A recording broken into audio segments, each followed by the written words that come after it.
Good morning, fellow humans. Good morning, good people. Today is Sunday, October 5th, 2025.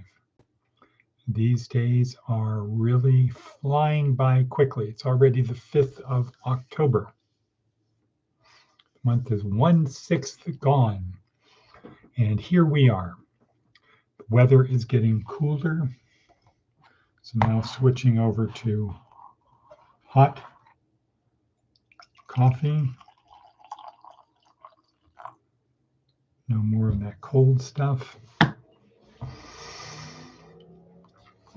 And yeah, so this is Department of Career Services, actually G.school, where all are welcome. This is designed for our students and other interested people, but all are welcome.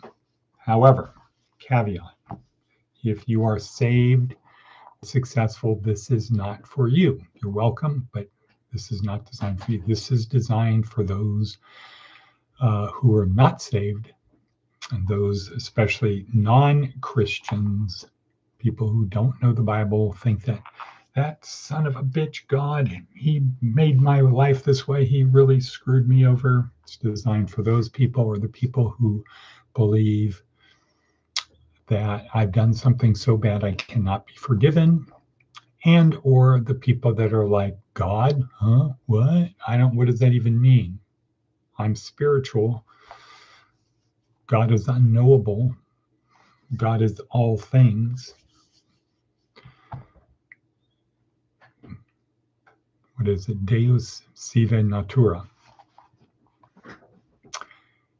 As our friend Baruch Spinoza said, or would say if he was here, maybe, who knows? Let's just keep moving on. So this G.school is the spiritual side. So during the week, our focus is the physical, mental, and emotional, 3 legs of the table.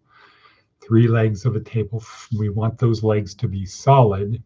However, if you're missing the 4th leg, you don't have a solid table that you can stack a tremendous amount of weight on. You got to have that 4th leg. So you've got the physical, the mental, emotional, and the spiritual. The physical would be the gift of the body that we have, this body that can do incredible things, prestidigitation included, the ability to locomote us, to take us where our brain wants to go. Our brain, the gift of our brain, which is the most complicated thing in the universe other than the universe, far different than any other animal. Same with our body. Body's far different than any other animal on the planet. Our brain, far, far different than any other animal on the planet. And then the 3rd gift is the gift of emotions. And what we say here is if you can't control your emotions, don't worry, somebody else will. And they'll probably take you out of the game. Right. So, and that is the 3rd gift we have. Our emotions are unlike the emotions of any other animal on this planet. They're just magnitudes different. Humans are very different from all other animals, even though when you dissect us, we are pretty much the same. In fact, our brain is a primate brain, and it is very similar to the brain of other primates, except for the number of neurons, or as Yuval Harari would say, neurons that we have. We have way more neurons, and Susanna Herculano would tell you because we cook our food. By cooking our food, we get more calories in less time. We have more time to solve the problems of the day. And for our distant ancestors, and even today, the main problem we solve is how do we survive? How do we survive and thrive? So the more time we have to figure that out, the more things we can do. Boom, simple, bonk, mic drop. But then there's the spiritual. So those three things, the fifth, the gift of the physical body, the gift of the brain, and the gift of the emotions, those are the gifts from the Creator, from God, that we have all rolled up in one. And a gift is a gift. It's not a bargain for exchange. It's not a loan. It's not an investment. A gift, true gift, is something freely giving with no expectation of anything in return. Sort of like grace, right? Freely given, unmerited favor as a gift. So those are given to us by God. And what happens when someone gives you a gift, if you honor the gift, that makes the gift giver feel better, right? There's no expectation of return, but the gift giver feels better when you honor the gift. I give you a bicycle. If you use the bicycle, you have pleasure in the bicycle. You've got stories about and adventures from the bicycle. That makes the gift giver feel good. You squander the bicycle, you give the bicycle away, that doesn't honor the gift giver, but it's your bicycle. You can do with it whatever you want. You have free will. Okay, so that's why we're here. Weekends, we focus on the spiritual side. And our theme of today is, wait for it, let your conscience be your guide. And most people say, duh. Duh. Most people say, duh. However, not so fast, George Banks.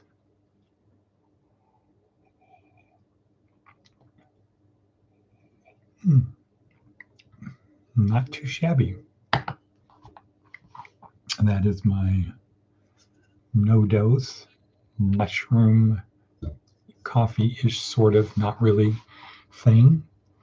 And it is protein powder and some other ingredients, a little bit of cayenne pepper, a little bit of cinnamon. Okay.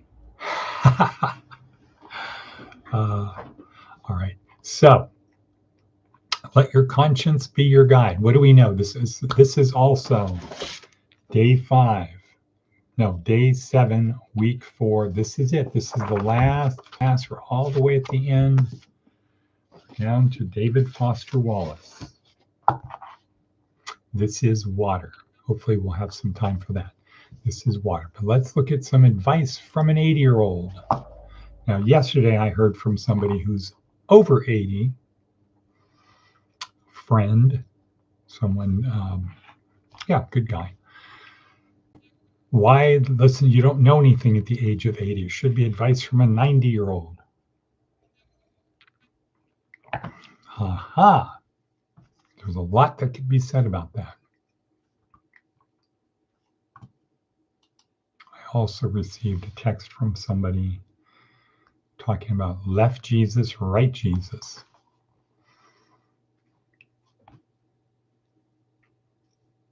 Bonk. Okay, so let's look at our worksheet. That's where the magic happens. The purpose of the daily podcast is to build better habits, create a routine, and then repetition, with a little micro routine added that every day we want to do just a little bit better. And then over time, you look back and say, wow, I really climbed this hill a long way. So down below in the worksheet, that's where the magic is. The podcast is just the building better habits, the routine. Okay. So I said our TED Talk for today is David Foster Wallace. This is water. Hopefully we'll have some time to talk about that. But Seth Godin, status versus goodness. Let's think about that for a second. Status versus goodness. It's easy to come to the conclusion that people with means and high cultural status choose things that are better. Yeah, It's easy to come to the conclusion that people with means, meaning money, association, friends, oh, hey, can you get me that? Means and high cultural status. Oh, he's an important guy. He asked me to do him a favor. Choose things that are better. Organic vegetables instead of junk food. But there's a long history of traditionally high status cultural roles embracing demonstrably ungood choices. That's a mouthful. Things like bound feet, fox hunting, absinthe, or cruise ships. Those are traditionally high status cultural roles. They're not good choices. Binding your feet, not a good choice. Fox hunting, not a good choice. Absinthe, not a good choice. Cruise ships, I agree, not a good choice. But the people who like cruising, cruiser types, they love it. It's hard to acknowledge that a choice we make isn't a good one. But it might be, even if it raises our status. Might not be a good choice, even if it raises our status. Okay, cool. Let's talk about our memo of today. What's a meme? Meme is an idea that spreads from brain to brain. Let your conscience be your guide. This is a curious one. And I had a bit of a discussion yesterday with our Jesuit spiritual director, the best Jesuit in Nevada, the only Jesuit. Father Max Oliva, very distinguished 53-year career as a Jesuit, in his 80s, good shape, sharp brain, active. So we had a discussion, and that is our Protestant brothers and sisters tend to say, God told me this. I'm doing it because that's what God wanted.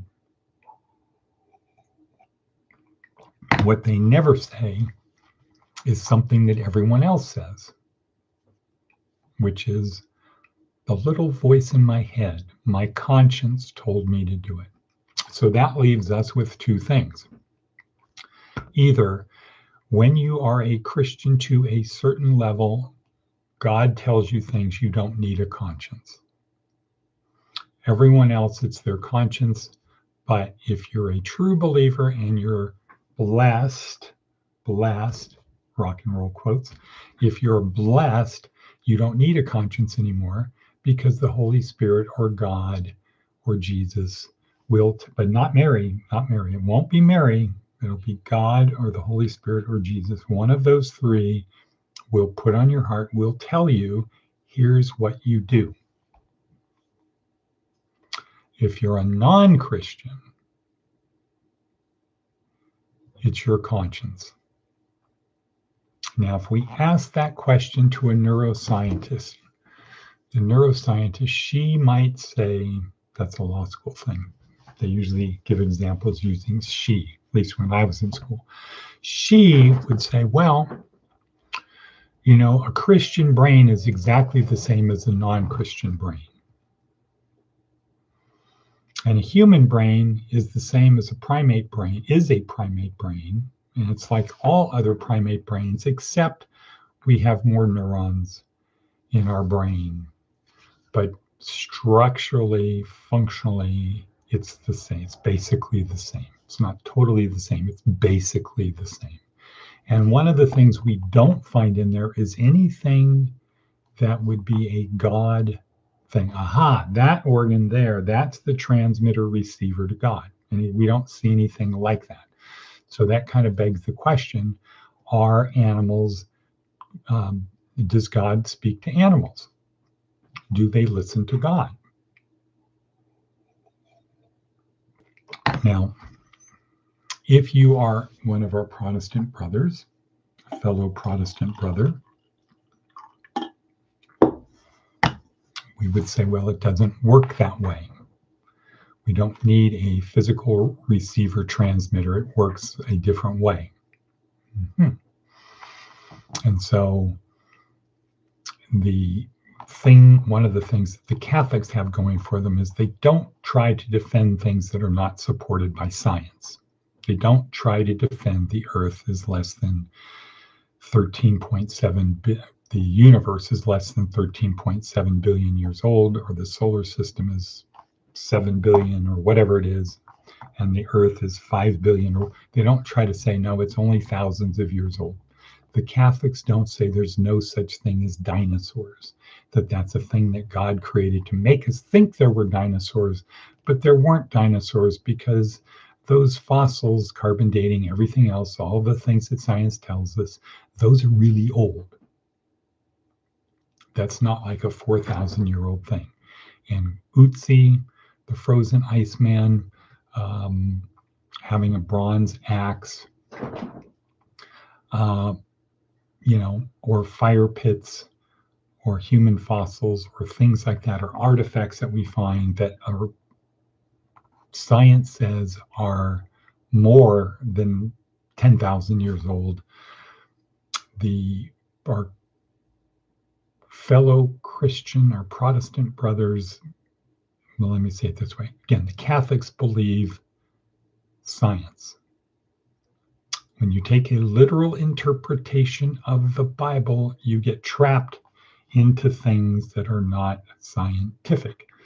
So one area the Catholics have it, I think, right, is we have a conscience. Who was it? Aristotle? Plato? I don't think it was Socrates. I think it was Aristotle said, let your conscience be your guide. Pre-Christian. Okay, pre-Christian, let your conscience be your guide. Was that God all along? Was that God whispering to him?